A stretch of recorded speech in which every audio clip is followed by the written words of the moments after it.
நான் ஒன்று கேட்கணும். லவ் பண்ணும்போது நான் சேஞ்ச் ஆக மாட்டேன், எப்போ உன்னை புரிஞ்சுப்பேன் அப்படின்னு சொல்லுவாங்கல்ல. ஆனால் மேரேஜ் ஆனதுக்கு அப்புறம் அந்த அண்டர்ஸ்டாண்டிங்கை யாரு சுவிட்ச் ஆஃப் பண்றது? அந்த ப்ராமிஸ் எல்லாம் எதுக்கு? அப்போ அதெல்லாம் ஆக்டிங்கா இல்ல நம்ம தான் பிளைண்டா நம்புறோமா? இது என்னம்மா எல்லாரோட பாய்ஸ் இமேஜையும் வறுத்தெடுக்கிற? சரி சொல்லு, அப்போ லவ் டைம்ல கொடுக்குற ப்ராமிஸ் எல்லாம் உண்மையா இல்ல அது ஃபேண்டசியா? ஃபேண்டசி எல்லாம் இல்ல, சைக்காலஜியே சொல்லுது. லவ் ஸ்டேஜ்ல ஹியூமன் பிரெயின் ஒரு ஸ்பெஷல் மோட்ல இருக்கும். அந்த மோட் போயிடுச்சுனா தான் உண்மையான கேரக்டரே வெளியே வரும். அப்போ ப்ராமிஸ் மாறுதுன்னா ஃபீலிங் மாறலையா? ஃபீலிங்லாம் மாறவே மாறாது, ஆனா பிஹேவியர் மாறும். அதுதான் நாம இன்னைக்கு டிஸ்கஸ் பண்ண போறோம். வாங்க வீடியோக்குள்ள போலாம்.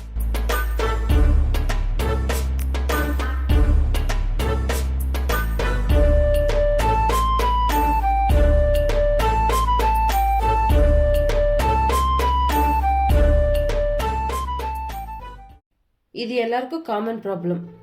பசங்க மட்டும் இல்ல, பொண்ணுங்களுக்கும் தான்.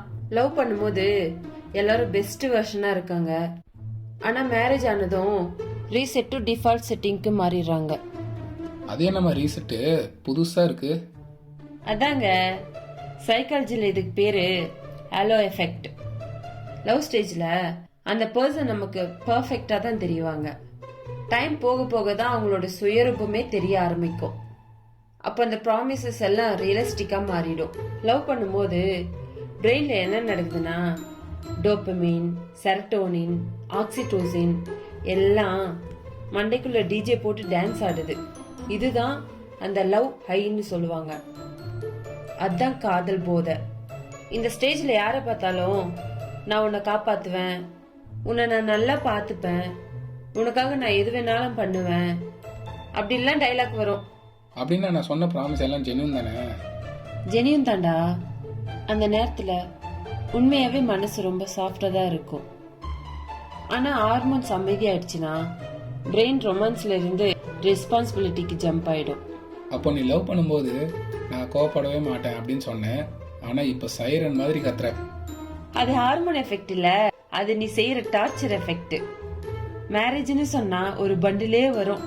அதுல என்னென்ன இருக்குன்னா, ஃபேமிலி எக்ஸ்பெக்டேஷன், வீட்டு வேலை, பண பிரச்சனை, சோஷியல் ஜட்ஜ்மெண்ட், இதெல்லாம் ஹேண்டில் பண்றதுக்காகவே லவ் டைம்ல சொன்ன ப்ராமிஸ் எல்லாம் லிட்டில் பிட் அட்ஜஸ்ட் ஆயிடும். அட்ஜஸ்டா? அப்போ சாமான் கழுவுறது, மாப் போடுறது, கடைக்கு போயிட்டு மளிகை சாமான் வாங்கிட்டு வர்றது, இதெல்லாம் நானும் தானே பண்ணிட்டு இருக்கேன். ஆனா இந்த டாஸ்க்குலாம் நான் வந்து ப்ராமிஸ் பண்ணவே இல்லையே. நீ யூடியூப்லயும் மோட்டிவேட் பண்ற அளவுக்கு வீட்லயும் பிராக்டிஸ் பண்ணனா நான் ஏன் ப்ராமிஸை பிரேக் பண்ண போறேன்? லவ் பண்ணும்போது நீ என்ன சொன்ன? நான் எப்பவும் உன்னை புரிஞ்சுக்குவேன்னு சொன்னேன். ஆனா இப்பதான் நிஜமா புரிஞ்சுக்கிறேன். அதனாலதான் ஆர்குமெண்ட் ரொம்ப ஸ்ட்ராங்கா வருது. சோ இதுதான் உன் தரப்புல இருக்கிற லாஜிக்கா? லாஜிக் இல்ல, இது மேரேஜ். மேரேஜ்க்கு முன்னாடி தான் லவ்வர்ஸ் அவங்களோட ஸ்ட்ரென்த் எல்லாம் காட்டுவாங்க. ஆனா மேரேஜ்க்கு அப்புறம் அவங்களுடைய வீக்னஸ் எல்லாம் பச்சையா தெரியும். சங்க காலத்துல வீரர்கள் எல்லாம் கல்யாணம் ஆகிறதுக்கு முன்னாடி எல்லா போரையும் தைரியமா வின் பண்ணிருக்காங்க.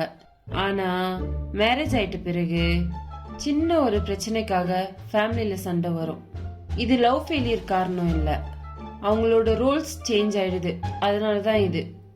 ஸோ நீ சொல்றதெல்லாம் பார்த்தா இது ஹிஸ்ட்ரியிலேருந்தே வருது. ப்ராமிசஸ் எல்லாம் சேஞ்ச் ஆயிடுது மனுஷனோட நேச்சர்ல இருந்து. அப்படின்னா நான் ஹீரோவா? ஆமாப்பா, ஹீரோ தான். ஆனா பாஸ்வேர்ட் கண்டுபிடிக்க முடியாத ஹீரோ. லவ் பண்ணும்போது நீ கேக்குற கேள்வி எல்லாம் எப்படி இருக்கும்?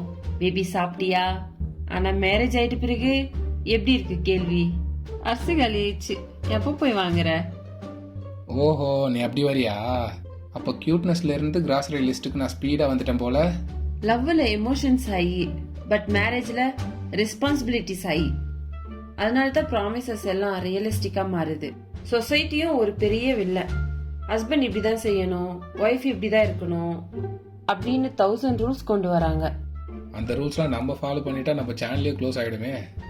சத்தியமா சொல்றேன், ப்ராமிசஸ் பிரேக் ஆகிறதே இல்ல, அதோடைய ஷேப் தான் மாறுது. உதாரணத்துக்கு லவ் டைம்ல நான் உன்னை எப்போ ஹாப்பியா வச்சுக்கிறேன்னு சொல்றது, மேரேஜ் டைம்ல நம்ம ஃபியூச்சர் ஸ்ட்ராங் ஆகணும், அதுக்காக தான் நான் வேலையில கஷ்டப்படுறேன் அப்படின்ற ஒரு ஷேப்க்கு மாறுது. இப்படிதான் ப்ராமிசஸ் பிரேக் ஆகுறது இல்ல, அதோட வடிவம் மட்டும் மாறுது. ஸோ நீ சொல்கிறதெல்லாம் பார்த்தா இப்படி தான் ப்ராமிசஸ் பிரேக் ஆகலன்னு சொல்கிற. ஸோ அதோட ஷேப் மட்டும் மாறுது. அப்படி பார்த்தா மீனிங் சேம் தான், பட் ஸ்டைல் தான் வேறையா? அதே தான். லவ்ல சாஃப்டா இருந்தது, இப்போ மேரேஜ்ல சாலிட் ஆகுது. ப்ராமிசஸ் வச்சுக்கணும்னா டெய்லி 10 நிமிஷம் ஒருத்தருக்கு ஒருத்தர் முகம் பார்த்து மனசார பேசணும். ஆனா எல்லாரும் என்ன பண்றாங்க, போனை நோண்டுறது 3 மணி நேரம், ஆனா மூஞ்ச பார்த்து பேசுறது வெறும் 3 நிமிஷம். அப்போ நான் உங்ககிட்ட பேசுறதுக்கு புக் பண்ணணுமோ முன்னாடியே? புக்லாம் பண்ண வேணாம். உன் போனை 10 நிமிஷம் கொஞ்சம் சைட்ல வை. அதுவே நீ பண்ற பெரிய ஹெல்ப் எனக்கு. சரி, இவ்வளோ சொல்றியே, ஒரு பவர் பஞ்ச் எண்டிங் கொடு பார்ப்போம். அதாவது லவ் பண்ணும்போது சொன்ன ப்ராமிசஸ் பொய்யெல்லாம் இல்ல, ஆனா மேரேஜ்க்கு அப்புறம் சேஞ்ச் ஆகிறது துரோகமும் இல்ல. லைஃப் சேஞ்ச் ஆகுது, அதுக்கேத்த மாதிரி ப்ராமிசஸும் மெச்சூர் ஆகுது. ஸோ ஃபைனலி லவ் பண்ணும்போது கொடுக்குற ப்ராமிஸ்க்கு ஏதாச்சும் ஒரு மீனிங் சொல்லிடுப்பா. ப்ராமிசஸ்னா வெறும் வார்த்தை மட்டும் இல்ல, அது டெய்லி நம்ம காட்டுற முயற்சி. நீ சொல்கிறது கரெக்டு தான். ஸோ வார்த்தை மாறலாம், ஆனால் பழக்க வழக்கம் தான் கடைசி வரைக்கும் இருக்கும். நன்றி, வணக்கம்.